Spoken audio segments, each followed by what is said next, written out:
continuació venia la comissió del districte de l'Oeste, la carrossa infantil que es deia Carnaval, quan tots els xiquets i xiquetes anaven molt contents tirant el confeti i caramel que tenien.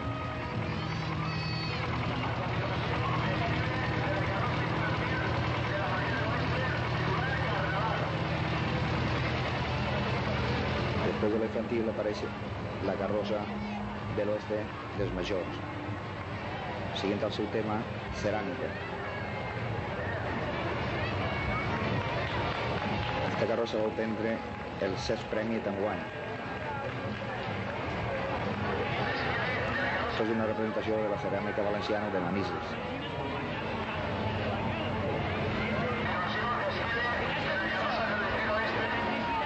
La Fallera Major i la seva cort d'honor,